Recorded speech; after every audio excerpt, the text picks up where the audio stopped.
From blueprints to booming businesses, from groundbreaking to grand openings, this is Beyond the Blueprint.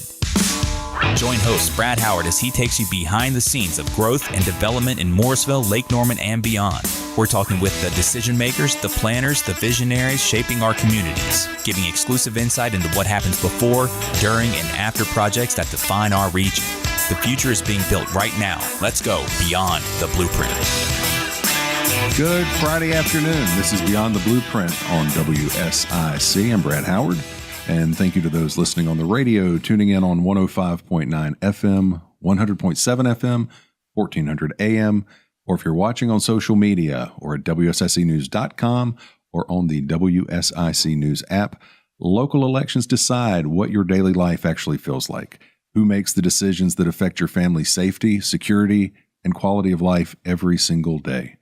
The decisions that determine how crowded your child's classroom is, whether your son or daughter has a safe, well-equipped school to attend, whether teachers stay or leave because they're exhausted or unsupported, and whether your school board is focused on the kids or distracted by profanity-laced fights caught on video. All of that is shaped by who sits on your local school board.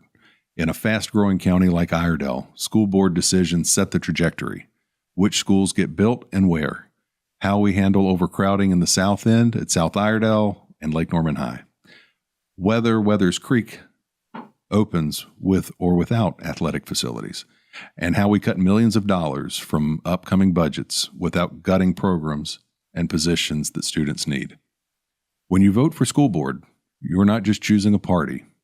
You're choosing the individuals who will manage growth, navigate brutal budget trade-offs, work with county commissioners on funding, and either restore professionalism to a board in crisis or allow the dysfunction to continue. That's why this conversation matters. Iredell Statesville schools are at an inflection point. More than 21,000 students, 30-plus campuses, a new high school opening soon, a real budget pressure issue of teacher exhaustion, and a school board that made headlines recently for all the wrong reasons. The people sitting on the Iredell Statesville Board of Education over the next 4 years will decide whether we provide stability and focus or allow the chaos. Local elections are where you have the most leverage as a citizen because turnout is lower, margins are smaller, and a few hundred votes can change who's writing the budget and setting the priorities for your child's education. Today's show is focused on the 2026 Iredell Statesville School Board of Education race, specifically District 5, which covers Cottle Creek area and the surrounding communities over to Brawley School Road area in the south.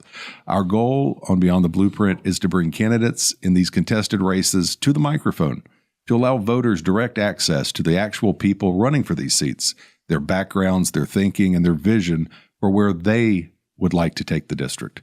Because communication with voters and active community involvement is at the heart of what local elected leadership should be.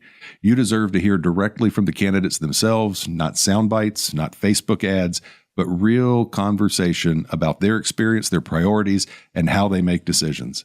My guest today is Luke Hessels, a Navy veteran and former medical service officer, a healthcare and medical device executive, and longtime Mooresville resident, who currently serves on the board of a local Christian academy. He's not coming from the classroom side of the system. He's coming from the operating room and the business side of healthcare and nonprofit board service. And now he's running for the District 5 school board seat in the Republican primary on March 3rd. This conversation is about why someone with that background wants to step in to a school board that's been under fire, what he thinks about overcrowding, the Weathers Creek High School project, budget shortfalls, teacher retention, and board dysfunction, and how his experience in the military, in medicine, and in business shape how his thinking about what the school board should prioritize and how it should conduct itself. Luke Hessels, thank you for joining us today.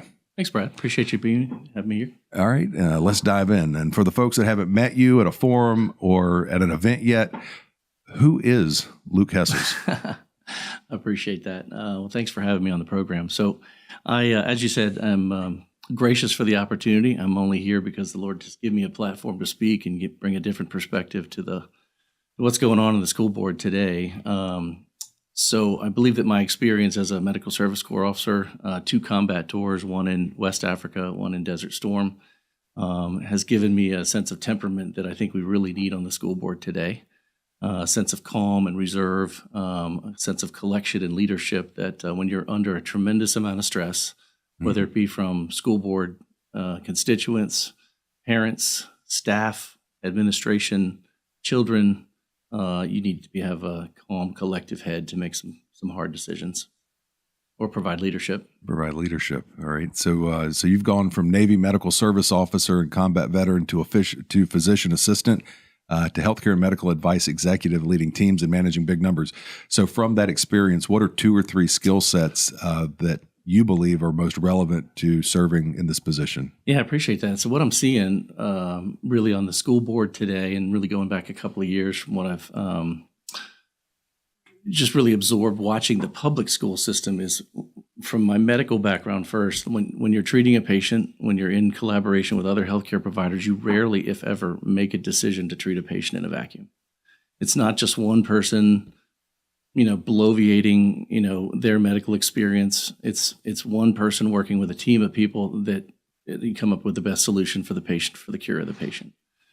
And then part 2 of your question was, what do you think are the most relevant to serving in this position? Got it. So 2 or 3 skills. Yeah, the relevancy is, my last really 8 years have been on a private Christian school board. We built the school from literally a couple of double wide trailers to the amazing campus we have today out on Midway Lake Road, and the administration there, in collaboration with the staff and the parents and the executive council, have really done an amazing job. We are good stewards of every dollar that we get, because every dollar that we get comes out of a parent's pocket.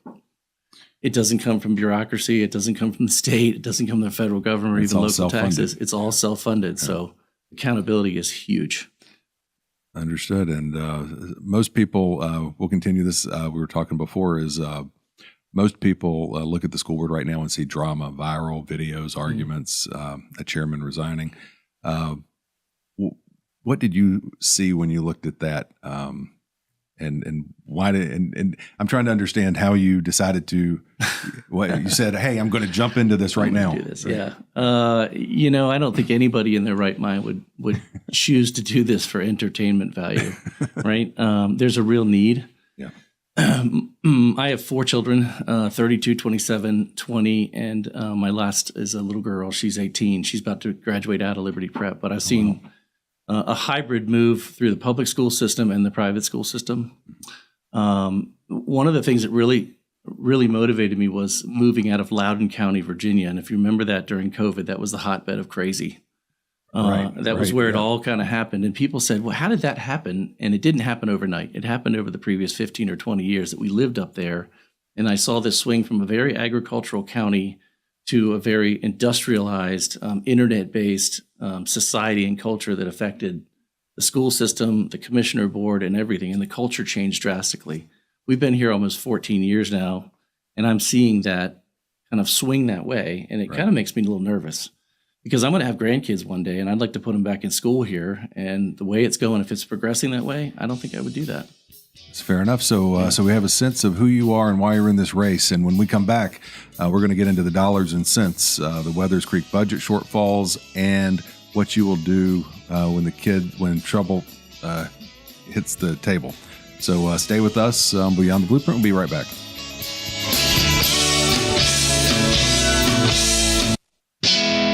And we're back on Beyond the Blueprint with District 5 School Board candidate Luke Hessels. So now we're going to talk money and growth, because that's where a lot of the tension seems to be coming from. And again, as we let everybody know in the previous, these topics all come from social media and what folks are talking about and what the conversation is really happening. So that's where it all comes from. So we'll start with Weathers Creek, and it's a project that everybody's talking about. Voters were originally told this new high school could be built for around $80 million. And I know the school board doesn't fund this, the county commission, but yeah, so they're not going to they won't take any blame for that. So fast forward, we're now talking about a project closer to $130 million, with the county taking on more debt and shifting some funds around that had been aimed for other needs. And the school board scaling back a plan and phasing things just to make it fit. For a lot of taxpayers, that feels like a bait and switch, even when inflation and construction costs are part of the story. When you look at Weathers Creek, what questions do you have, and what bothers you about how everything was handled and how everything unfolded? Yeah, there's a lot of detail in that. So what I can say is I haven't had full privilege to all of the closed sessions that the school board has discussed with the commission in previous years, but I can speculate only because I know what it takes to build a school just on a smaller scale, and every dollar gets accounted for. Is when was the school bid?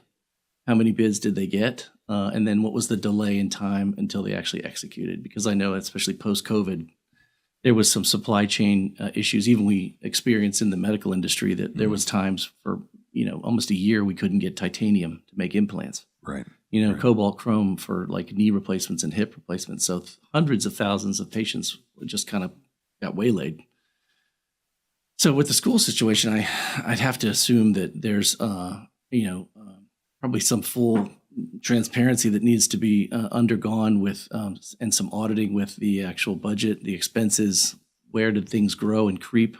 Did scope creep happen? I'm sure it does. It happens in every time there's a budget. The numbers did come up. Yeah, even in our phase 2 and 3 and 4 that we've got slotted for our school is you wait 6 months, things can go up 15, 20, or 30%. Just depends on what the material, the labor is, or when it's available in the market space. So I think a lot of that needs to be looked at, but it's after the fact now. I know the school is going to open without some pretty critical elements to it. The ball fields, the football fields, the stadiums, the bleachers. I mean, that's the cohesiveness of the school. Academics is one thing, but the cohesiveness of the school after the fact to really build community happens with that stuff. Right. And to help some of the kids, I mean, the education is about creating a well-rounded individual. Absolutely. And then, without athletics, you can't do that. And then from an economic development standpoint, when you're a large corporation or an industry looking to come, and the first question you say is, how are the schools and what's their athletic program like? Right. Right. Yeah. That's true. It's hard to recruit. It's hard to recruit a Fortune 500 company if you say, well, we couldn't afford to build the stadium. Right. Yeah. They might be super smart, but they're not going to run anywhere. Yeah. Right. Yeah. So, absolutely true. But yeah. So now let's zoom out to the whole district. We talked about Weathers Creek. The board has adopted a budget with shortfalls baked in and already has approved cuts, positions, programs to close earlier gaps. When you look at that budget picture, do you see a spending problem, a revenue problem, or both? There is a very comprehensive answer behind that. And I will tell you that this is what I do every day now, just in a different arena.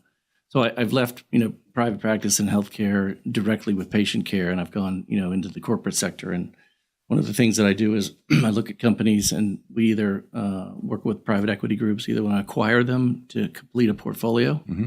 And one of the things you do there is you look at the value of their asset. Are they producing what they're worth? Right.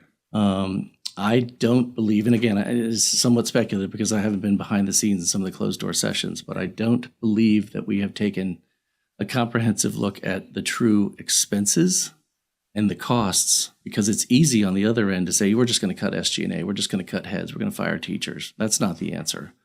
The real heavy lift is doing a true audit of the expenses and the costs to see where you're spending your money and if you're doing it wisely.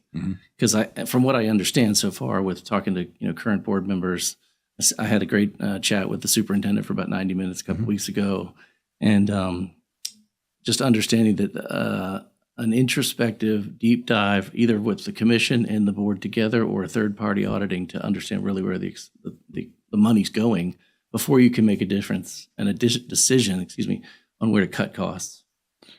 All right. So give me something concrete here. So what's one area you believe must be protected from cuts, even in a tight year?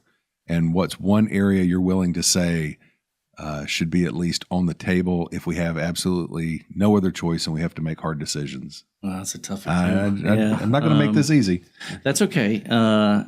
Everything is on the table, just holistically speaking. But if you have, All right, I'm going to give you, for instance, right? Yeah. This goes back like 13 years ago. We were taking tours of some local public schools.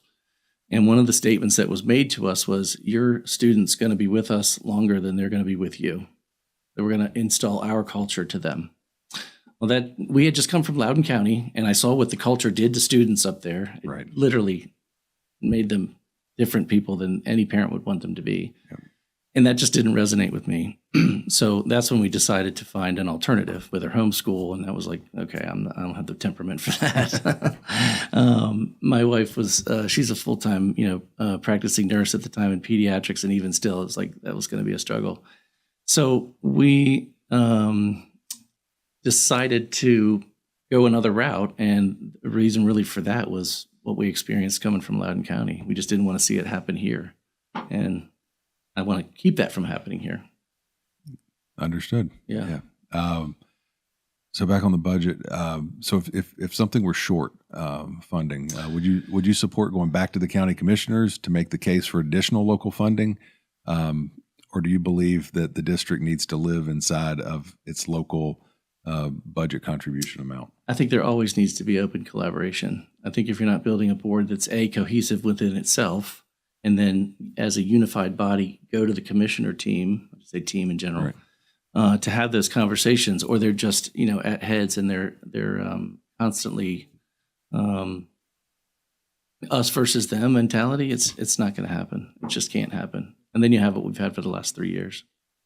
Yeah. So on that, changing the budget process in public. So some meetings of the school board have appeared rushed on budget items or light in real. You talked about having the audit, but on real detailed discussion. Mm-hmm. So if you win the seat, how would you change the way the board talks about money and funding in public? Transparency is number one, and you got to change the culture first. You got to start from the ground up. And to do that, everybody has to be on board. Now, I do recognize that not one of the 7 board members can make a decision in a vacuum. So you have to start with, building some friendships, some commonality, mm-hmm. some common ground with the people that you sit side by side with at least, once or twice a month. And if you could do that, I think then you can really start by building something that really brings true value to the community.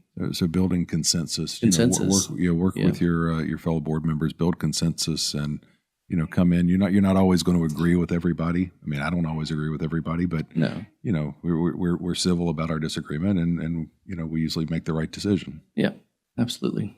So would you support dedicated public budget workshops that are separate from regular meetings?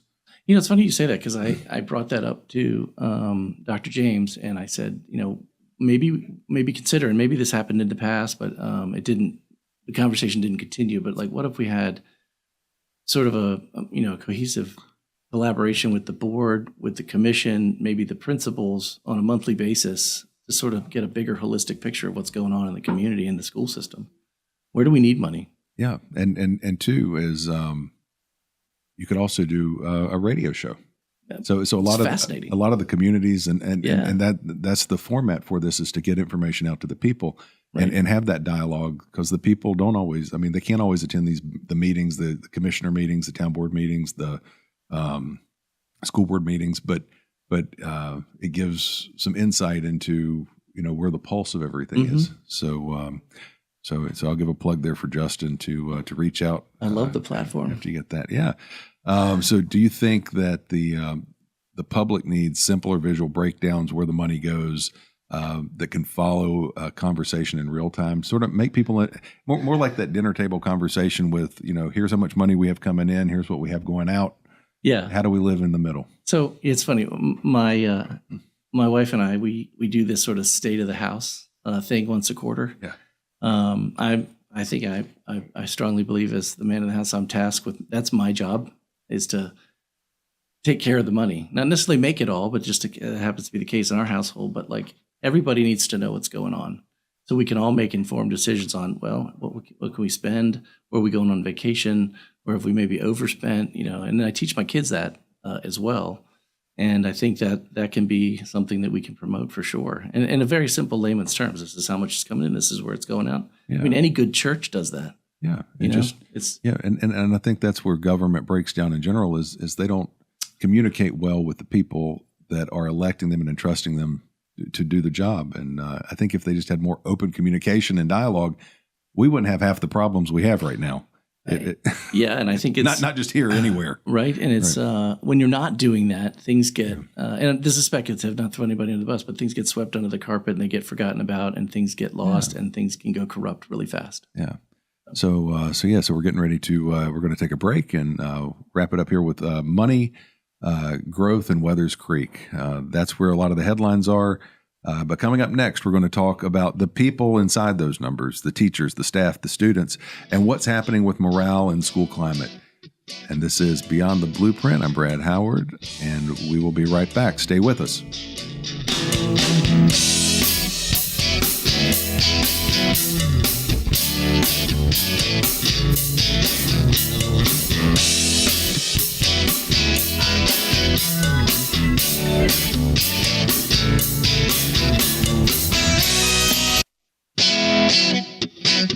And we're back. This is Beyond the Blueprint. I'm Brad Howard, joined by District 5 Iredell Statesville School Board candidate Luke Hessels. We've talked about dollars. Now let's talk about people, starting with teachers. So we're hearing about high teacher turnover, lingering vacancies, especially in the exceptional children programs, and a lot of burnout. When you look at teacher morale in the Iredell Statesville schools, what do you see, and what would you push for as a board member to change it? Well, I'll tell you, I see, and I've spoken to quite a few people while I've been walking around the communities, walking around the district, knocking on doors, even come across a few teachers, a lot of teachers' assistants, and a lot of school bus drivers too. And I hear frustration. I hear a sense of apathy in what they know they need to do, but they're just not as excited about it. And again, this is just the folks that I've talked to. I'm not making a generalized statement about the district necessarily, but they want to know more.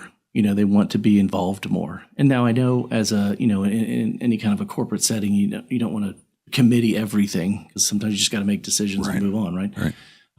But they definitely want to be aware of some decisions that are being made so they can make decisions for their own family. So what I would do as a board member is I think one of the things that has come up in previous school board meetings and even on your radio program was where do they put the comments section? I never thought that was really a big deal, right? But people want to share their ideas. They want to be heard and understood. And one of the biggest things out there is you want to seek first to understand before you're understood. And I don't think the school board's done a very good job of that. They just want to put their message out there. Well, there's a lot of confliction in that. And that's what I'm hearing. So if people can be heard, they can be understood, and just, get a minute of airtime would make all the difference in the world. One of the things that I do now is I write a lot of material to help people understand what they manufacture in the medical device space. Mm-hmm. So you have a machinist out on the floor just, cutting chips for some widget that goes to a thingamajig that, some bill of material. They don't know. Right.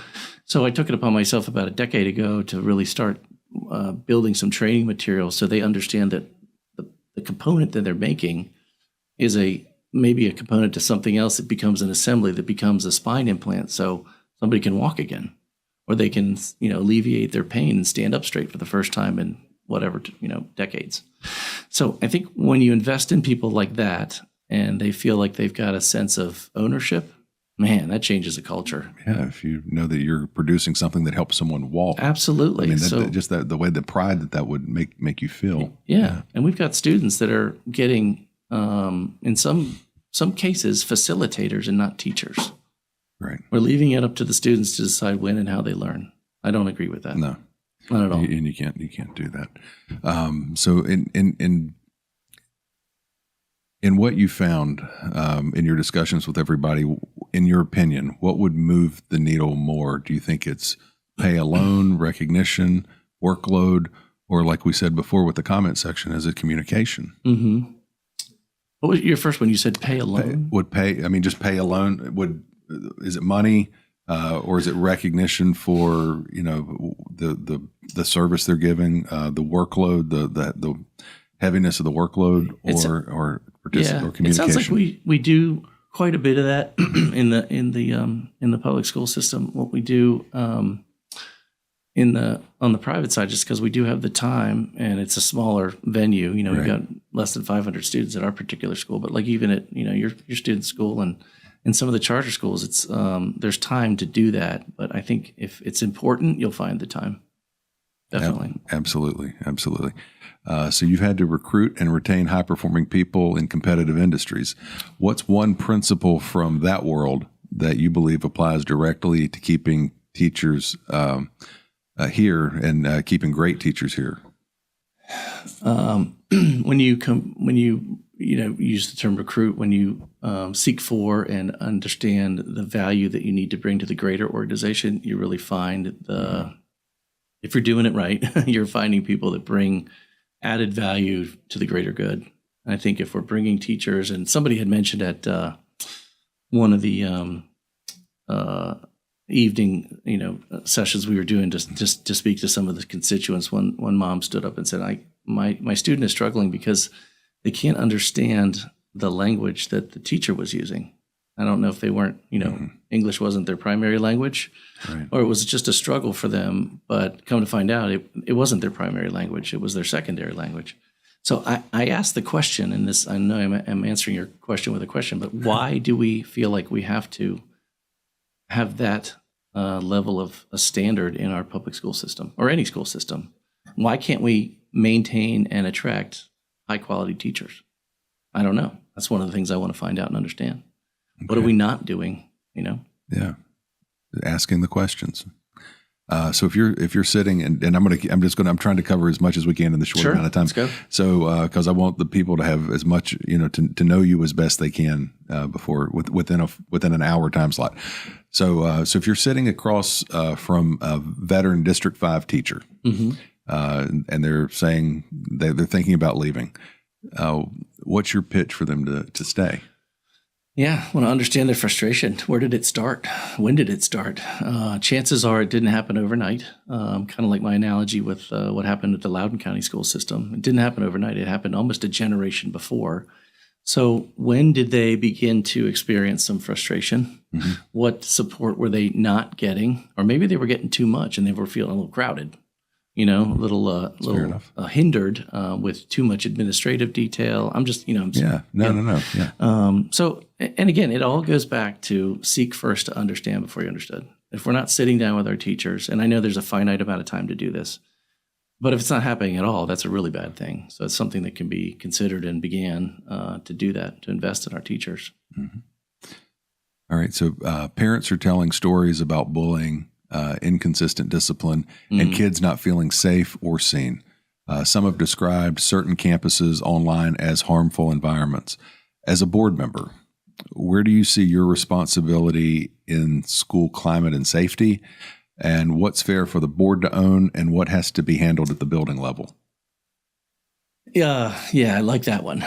So safety is something that I see that is planned for. I mean, you prepare for safety. You have your pathways to exit. You have your response teams and things like that. But discipline is something that's totally different. Discipline is a behavior. Mm-hmm. It's something that you do and you practice and you hone every day. So I think when parents are concerned about that, one of those two things or both are out of balance. I know there was a situation at Statesville High School a couple weeks ago. Yeah. From what I understand, I heard that the staff and the administration handled that just like they planned. Mm-hmm. Unfortunately, you don't want to plan for things like that, but you have to. We have an interesting culture, and I'm going to drive that back upstream to why do we have that culture? Where did that come from? Again, I'm sorry to beat this, but it's like where we came from. It just slid a slow death into total chaos during COVID, when you've got transgender kids taking advantage of other kids, and then all they do is they just shuffle them to another school. Right. That's not fixing the problem. That's just sweeping under the carpet. So what's going on at home? Where's the parental engagement? Why did we take so much discipline and authority from the teachers in the right sense? Right. I don't think they need to pull out the yardsticks again and start, beating kids on the knuckles. I mean, I get some of that too, But I think we're giving up slowly, and it's a slow degradation. Okay. The state, this is on data side. So the state accountability model, test scores, letter grades, doesn't always line up with what families say they're experiencing. So when the two clash, data versus a lived experience, right? Who do you trust? What do you trust more? Who do you trust more? And how does that influence your decision? Yeah. So here's a big one for me, and this is really where I'd like to bring some of the sort of the private school mantra into the public school system. Okay. One of our key performance metrics in the public school is graduation rates. We've got a 94.8% graduation rate. Well, that's great, but are they graduating, and are they sufficient to be sustained, healthy adults? No, I don't think that they are personally, to go on to college, trade school, community college, or even right into the workforce. Right. I'm sorry, but they're a hot mess. Right. So we don't launch kids like that when we have oversight and we have boundaries. That's right. So we're going to take a break here. We've talked about money and the people in the system. In our final segment, we want to tackle the culture of the board itself, the viral videos, the meeting cut short, the insider versus outsider question, and give you the chance to make your closing case to the District 5 voters. You're listening to Beyond the Blueprint on WSIC, and we'll be right back.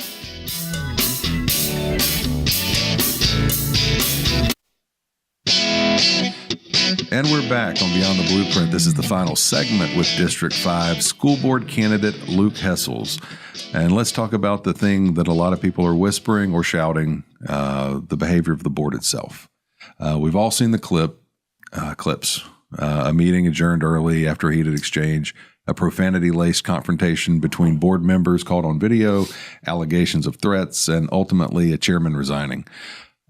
Parents are embarrassed. Students are watching this. Staff is watching this. And if you're elected and you're sitting on that dais, what do you do personally to make sure the board behaves like adults? Yeah, that was a question, right? That was a question. That was a great statement. It's personally speaking, I will say when I first stepped into this and I attended the December meeting and then the January meeting happened where it just kind of ended early.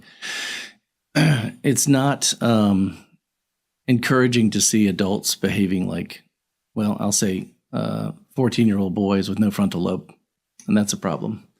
So, and the biggest problem there is what do you do and how do you handle it on Monday morning when one 8th grader does it to another 8th grader at whatever school you want to name? Right. You can't defend it. So that now you have this catalyst moment that just like catapults our society, our school system into the pit. So I don't condone it. I don't appreciate it. And if I am so fortunate to be elected to the board seat, I think bringing that level, like we mentioned at the beginning of the program, calm, collected reserve from being in two conflicts, and in my leadership in corporate America will hopefully prevail.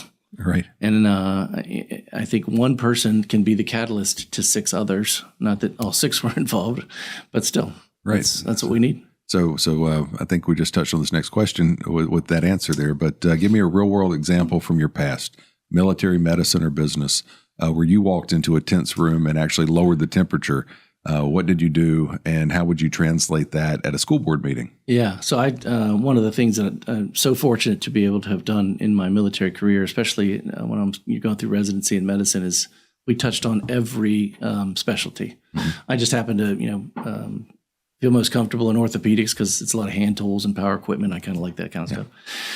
But one of my things I remember most was my trauma residency and working at the emergency room at Bethesda Naval Hospital, and then a little at Sibley and GW up in the DC area when we're doing our rotations. Is you're walking into a pretty chaotic situation, whether it's with the patient themselves, with the parent, with other providers.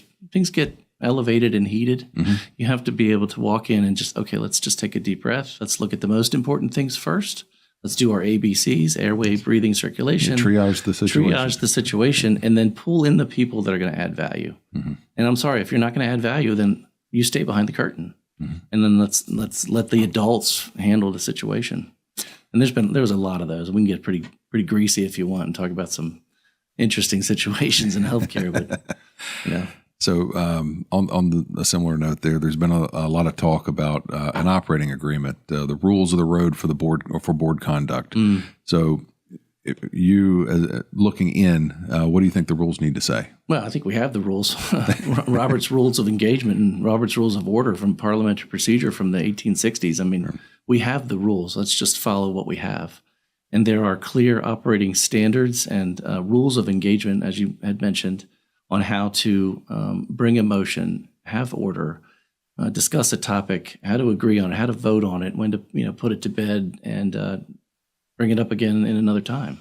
So we have the rules. We just need to follow them. So would you specifically want a rule that says no surprises on the agenda? So. Well, there's a method for that too. I understand it's five business days prior to the meeting, right, to introduce a new motion, or if you have a motion on the floor, it gets recognized by the chair and voted on if you're even going to discuss it, and then again voted on if it's going to be adopted or not. Right, and this is going to deviate a little bit because I want to be sure we cover this before the end of the show here, but.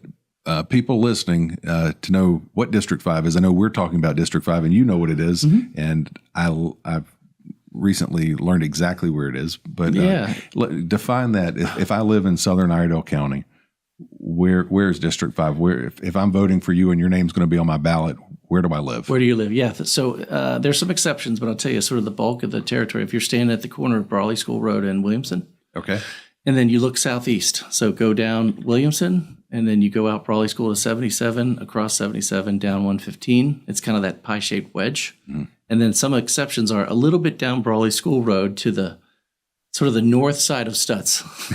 The south side of Stutz, that's District 7. That's Anita Curran's district. Okay. So then, so anything from Stutz Road on the south side of Brawley back to Williamson, for the most part. And then there's a little bit on if you go out Williamson the other way and cross over 150. Okay. There's an apartment complex over there. Yes. Like behind Target. Yeah. That's part of it too.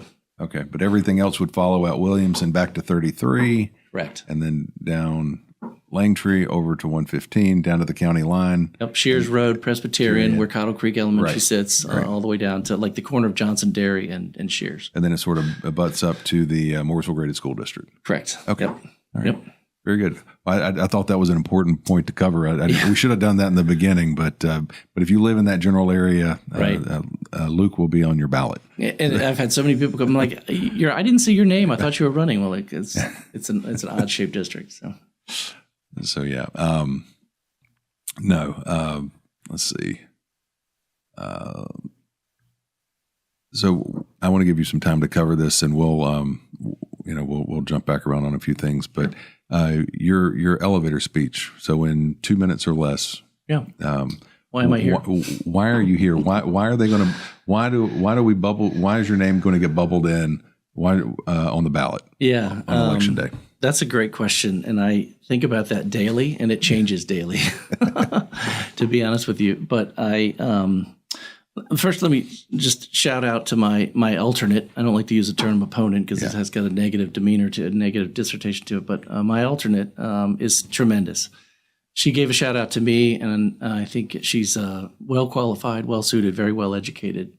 And I think she would be, if I weren't running against her, she'd be a great option for the school board. However, I will say that it is where I have a 30-year more global experience, perspective on people, process, product. You can throw school board in there, corporate decisions, anywhere from managing companies from $100 million to $1 billion in revenue. My alternate has a myopic view, a lengthy history, 30-year history, I believe, of the public school system in Iredell County, maybe a little bit in some surrounding counties. But I don't know if that's enough, honestly, for what's going on in today's culture. I think it needs a broader perspective. I think it needs, I'll just say, because I love the term flavor, from different avenues and different parts of the country, even with my perspective on what we lived through and what we saw happen in up north in Loudoun County, Virginia. I don't want to see that happen to Iredell. I don't either. I mean, we were a sleepy little agricultural county until just about 20 years ago. Right. And now it's like there's billboards on Long Island saying move to Iredell County. Are there really? No.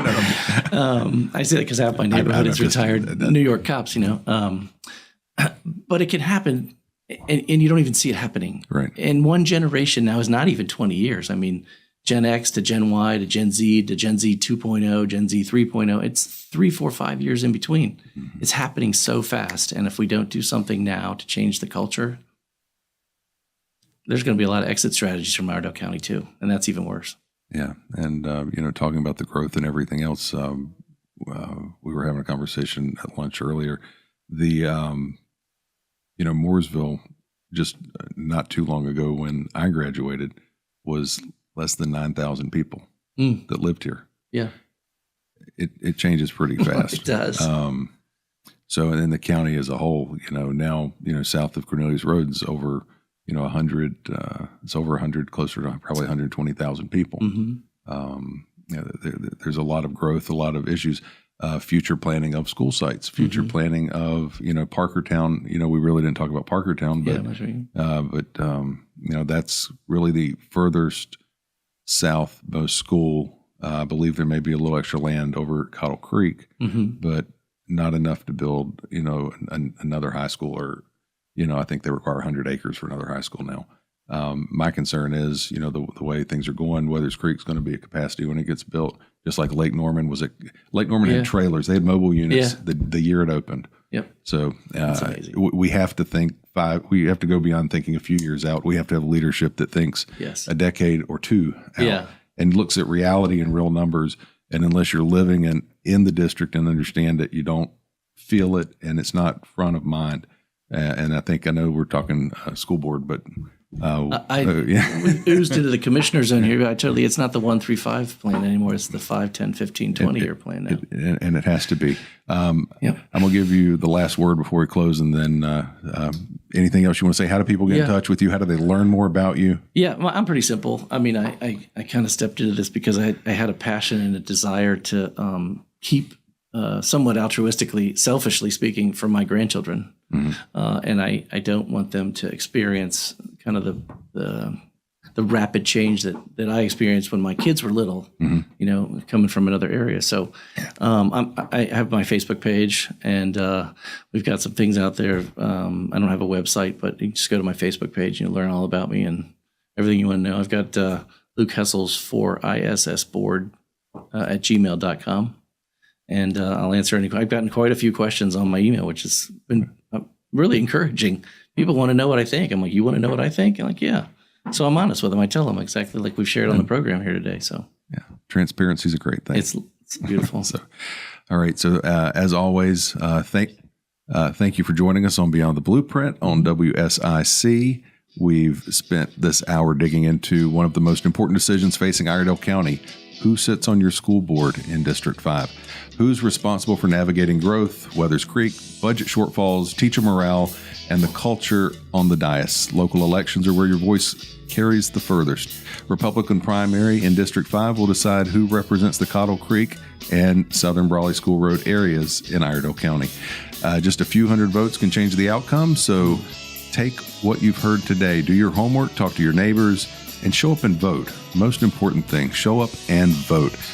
I'm Brad Howard, and thank you to Luke Hessels, candidate, joining us today for Iredell State School Board of Education District 5. This is Beyond the Blueprint on WSIC, and we will see you next Friday at 3.